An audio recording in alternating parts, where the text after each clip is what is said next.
હાર્દિક સ્વાગત કરું છું. આપ સૌ કદાચ અમુક પત્રકાર મિત્રો પહેલી વખત અમારા ડીઆરડીમાં આવ્યા હશો, તો આપ સૌનું હાર્દિક સ્વાગત કરું છું. 19 ડિસેમ્બર 10:30 કલાકે જવાહર મેદાન ખાતે આપણે સશક્ત નારી મેળાનું ઉદ્ઘાટન કરીશું. માનનીય મંત્રી શ્રી કૌશિકભાઈ વેકરિયા સાહેબના હસ્તે આપણે આ મેળાનું ઉદ્ઘાટન કરવાના છીએ. આ મેળામાં કુલ 103 મહિલાઓએ એપ્લિકેશન કરી છે. એમાંથી 29 એ ડીઆરડીએના સખી મંડળો છે, જે જુદા જુદા તાલુકાઓના જુદા જુદા ગામમાંથી પોતાની પ્રોડક્ટ લઈને આવશે. 35 મહાનગરપાલિકામાંથી એપ્લિકેશન આવી છે. 8 જે છે એ ગુજરાત વુમન ઇકોનોમિકલ ડેવલપમેન્ટ કોર્પોરેશનના અરજદારો છે, મહિલાઓ અરજદારો છે. સીડીમાંથી 8 અરજીઓ આવી છે. ડીઆઈસીમાંથી 8 અરજીઓ આવી છે. એક વન અને પર્યાવરણ વિભાગ પોતાનો સ્ટોલ રાખશે. 20 કૃષિ ખેતીવાડી અધિકારી તરફથી 20 એપ્લિકેશન આવી છે. અને ફૂડ એટલે કે લાઈવ વસ્તુઓની અરજીઓ આવી છે 13.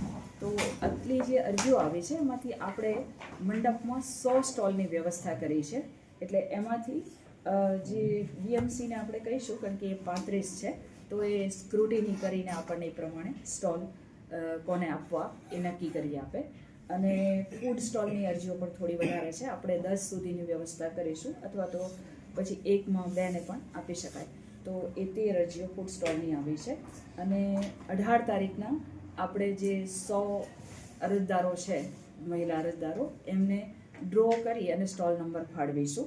અને આપ સૌના સહયોગની અમને એ અપેક્ષા છે કે આપ એનું કવરેજ લો અને એમની પ્રોડક્ટ છે એને આપના મીડિયા દ્વારા ભાવનગરની જનતા સુધી પહોંચાડો.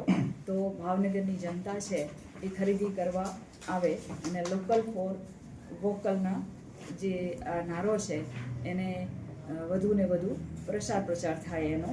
અને ઘર ઘર સ્વદેશી, હર ઘર સ્વદેશી, ઘર ઘર સ્વદેશી, એ પણ આપણું જે સૂત્ર છે એ ચરિતાર્થ થાય.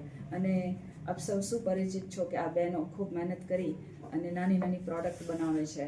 એમાં ભાવનગરમાં મોતીકામ, ભાવનગરમાં બેગ બનાવતી મહિલાઓ, મીઠાઈ અને ફરસાણ બનાવતી મહિલાઓ, ઝૂલાઓ બનાવતી મહિલાઓ, આવી બધી મહિલાઓને રોજગારી મળે અને આપણા સૌના સહિયારા પ્રયાસથી એમના ઘરમાં દીવો પ્રગટે, એવી શુભેચ્છા સાથે આપ સૌને વિનંતી.